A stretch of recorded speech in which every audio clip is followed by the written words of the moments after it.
Pour utiliser l'Aptiste Pro, on va commencer par ouvrir le fichier vidéo, donc chuteverte.vi.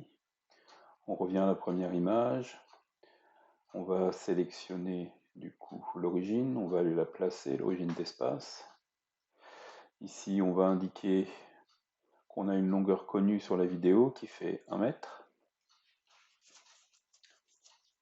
On va indiquer le sens des axes, on les prend en classique, des maths, et puis ensuite on va aller sélectionner manuellement la position de la balle. La vidéo donc avance automatiquement.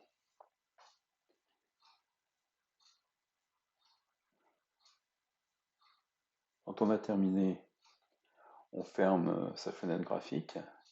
Donc les abscisses ordonnées de la balle en fonction du temps ont été mémorisées dans le logiciel. Du coup, quand je vais sur l'icône courbe, je les vois apparaître. Donc je vais indiquer que je vais mettre Y en ordonnée bien sûr et X en abscisse. Je me mets bien en dessous de l'axe.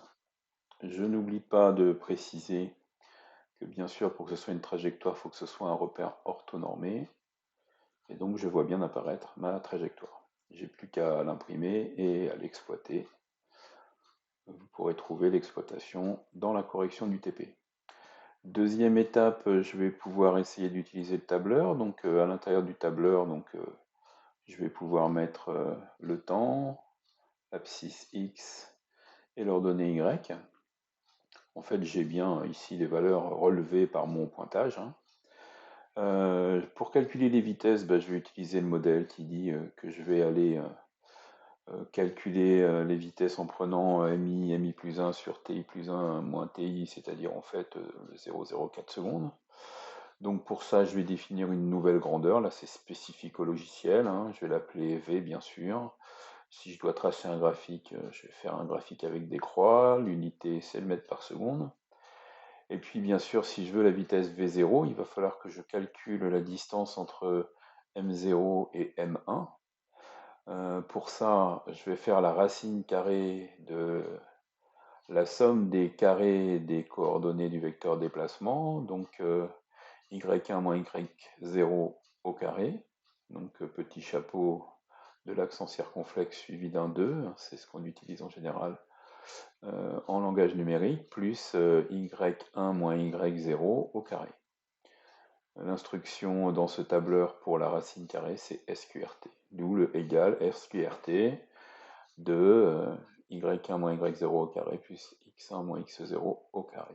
Et bien sûr, je divise ça c'est la distance parcourue, je la divise par 0,04, qui est la durée entre deux images, 40 millisecondes, ce qui va me donner la valeur de la vitesse V0, en tout cas si j'utilise le modèle qui est proposé.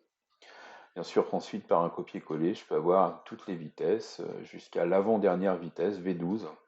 V13, je ne peux pas calculer puisque d'après mon modèle, il faudrait que je connaisse la vitesse en V14. Une fois que j'ai mes valeurs de vitesse, je peux ajouter une fenêtre pour pouvoir ajouter un graphique. Et cette fois, je vais tracer V en fonction du temps.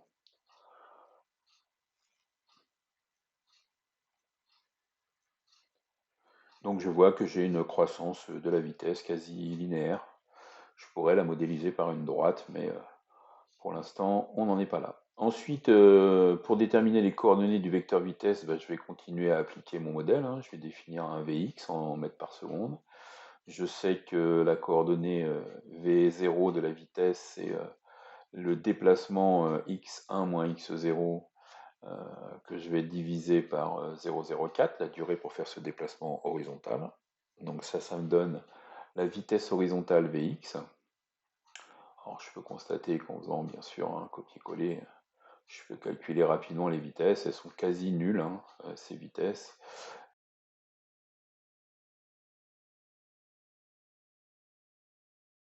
Pour Vy, je fais la même chose, y1 moins y0 sur 0,04 pour la première valeur de vitesse.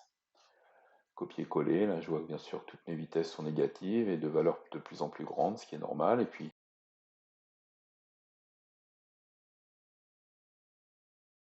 pour déterminer les coordonnées du vecteur variation de vitesse, pour ça on va utiliser le modèle classique. Delta V1x égale V1x moins V0x et delta V1y égale V1y moins V0y. L'exploitation, bien sûr, de ces valeurs est à regarder dans le corrigé.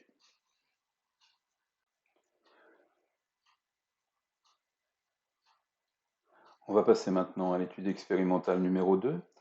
Donc pour ça, bien sûr, on a changé de vidéo. On va refaire tout le traitement qu'on avait déjà fait. Donc l'origine, l'étalonnage, le pointage, balle par balle, en prenant soin de bien être précis au niveau du pointage. Plus on sera précis, meilleurs seront les résultats.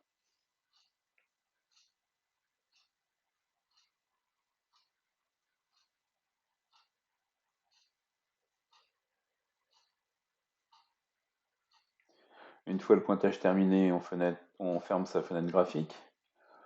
On va pouvoir donc rapidement réafficher la trajectoire comme tout à l'heure en indiquant que maintenant que le pointage est réalisé, on va tracer Y en fonction de X, donc abscisse en fonction de l'ordonnée pour avoir bien sa trajectoire. On n'oublie pas de valider par un repère orthonormé, ce que j'ai oublié de faire là sur la vidéo. Une fois qu'on a utilisé la trajectoire, la deuxième phase, c'est l'utilisation des tableurs. Donc comme tout à l'heure, on va réimporter les données du piquage, donc x, y et t. Puis ensuite, en utilisant le même modèle, on va déterminer la vitesse. Petit changement ici, je commence par déterminer les coordonnées de la vitesse. Donc en prenant le déplacement sur x divisé par 0,04 et le déplacement sur y divisé par 0,04. Et à partir de ces coordonnées, on peut donc calculer la valeur de la vitesse en faisant la somme des carrés des coordonnées du vecteur vitesse et ensuite en appliquant une racine carrée. Donc, deuxième méthode, un petit peu différente de celle qui est utilisée pour l'étude expérimentale numéro 1. Bien sûr, ensuite, je peux, comme tout à l'heure, ouvrir une nouvelle fenêtre pour tracer ma vitesse en fonction du temps. Donc là, je vois qu'elle est sous forme de ligne, donc je vais remettre des petites croix pour dire que elle diminue, puis ensuite, elle réaugmente, cette fois, en passant par un minimum qui n'est pas nul. Ensuite, je continue avec mon vecteur variation de vitesse, comme tout à l'heure. Donc si je veux la variation de vitesse delta V1, il va falloir que j'utilise les coordonnées des vitesses au point M1 et au point M2. Donc delta V1x est égal à V1x moins V0x. Donc de même variation de vitesse sur Y, et bien sûr je vais exploiter ensuite ces données. Je vous propose du coup d'étudier le corrigé qui va avec. Merci.